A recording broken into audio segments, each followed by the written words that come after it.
7 महीने की प्रेग्नेंट औरत अपने घर में सो रही थी। उसे नहीं पता था कि ये उसकी जिंदगी की आखिरी रात है। जब सुबह हुई तो गांव में खबर फैलाई गई कि वो किसी आदमी के साथ भाग गई है। लेकिन सच्चाई ये थी कि उस रात उसके कमरे में कुछ लोग चुपके से दाखिल हुए और उसका दम घोटा गया, उसका चेहरा जलाया गया और उसके जिस्म के 25 से ज़्यादा टुकड़े कर दिए गए। आखिर एक 7 महीने की प्रेग्नेंट औरत को इतनी बेरहमी से क्यों मारा गया, ये सब जानेंगे आगे की कहानी में। आप देख रहे हो क्राइम फ्लिक्स ट्रू, जहां सच सबसे खतरनाक होता है। ये कहानी है जहरा कदीर की, जिसका जन्म पाकिस्तान के गुजरावाला में हुआ था। उसके पिता शब्बीर अहमद एक ईमानदार पुलिस ऑफिसर रहे थे, जो एएसआई की पोस्ट से रिटायर हुए थे।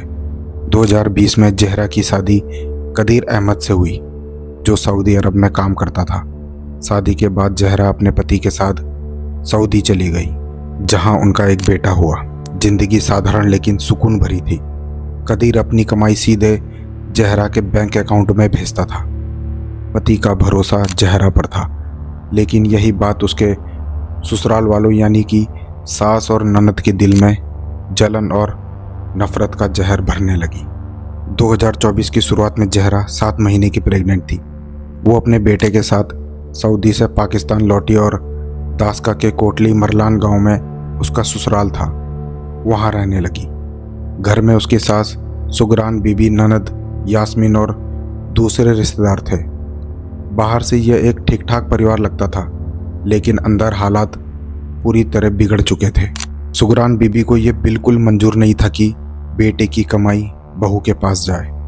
ननद और दूसरी महिलाएं भी जहरा से जलती थी, क्योंकि वो विदेश में रह चुकी थी।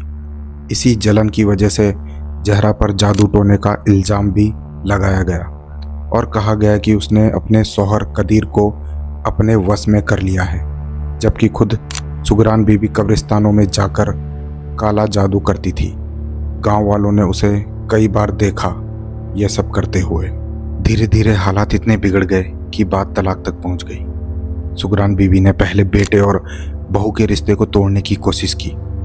वो कदीर से झूठ कहती कि जरा का किसी और आदमी के साथ चक्कर चल रहा है, लेकिन जब यह साजिश नाकाम रही तो नवंबर 2024 की शुरुआत में सुगरान बीबी ने अपनी बेटी यास्मीन के साथ मिलकर एक खौफनाक प्लान बनाया।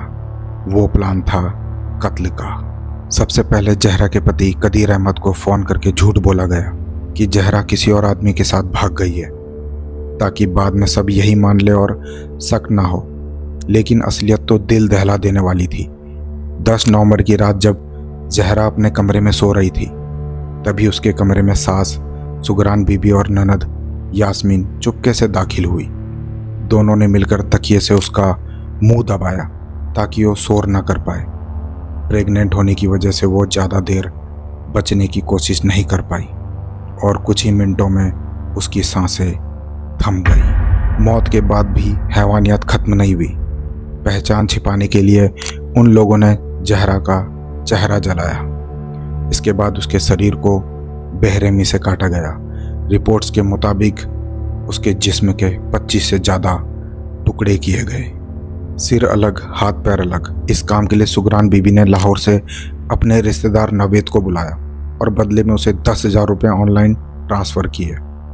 यास्मीन का बेटा, सुगरान की बेटी सबा, बेटा कासिम और दूसरे रिश्तेदार भी इस जुर्म में शामिल थे। टुकड़ों को 3 बोरियों में भरकर गांव के पास एक नाले में फेंक दिया गया। अगले दिन यह अफवाह फैला दी गई कि जहरा घर छोड़कर भाग गई है।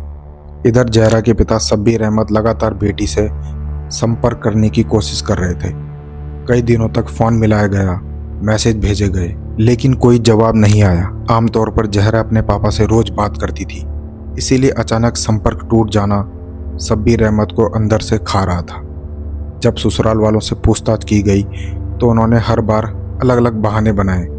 यहीं से शब्बीर अहमद को यकीन हो गया कि कुछ बहुत गलत हुआ है। 11 नवंबर 2024 को शब्बीर अहमद ने दासका के मोतरा पुलिस स्टेशन में अपनी बेटी की गुमशुदगी की रिपोर्ट दर्ज करवाई। एफआईआर में उन्होंने साफ तौर पर शक जताया कि जहरा को उसके ससुराल वालों ने नुकसान पहुंचाया है और सास सुगरान बीबी समेत कई लोगों के नाम लिखवाए। एक रिटायर्ड पुलिस ऑफिसर होने के नाते उन्हें सिस्टम की चाल पता थी, इसलिए उन्होंने मीडिया से भी बात की और कहा कि उनकी बेटी को जलन और लालच की वजह से मारा गया है। पुलिस ने जांच शुरू की तो ससुराल वालों के बयान आपस में टकराने लगे। पुलिस को शक होने लगा। इसी दौरान गांव के कुछ लोगों ने बताया कि पास के नाले से तेज बदबू आ रही है और वहां 3 बोरियां पड़ी है।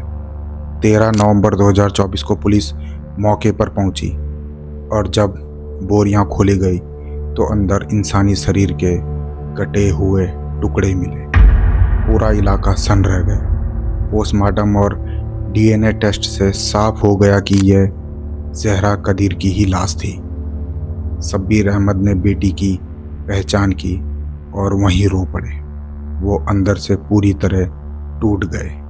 जांच सीनियर ऑफिसर उमर फारूक की अगुवाई में आगे बढ़ी। कॉल रिकॉर्ड, पैसों के ट्रांसफर और सीसीटीवी फुटेज से साजिश पूरी तरह सामने आ गई।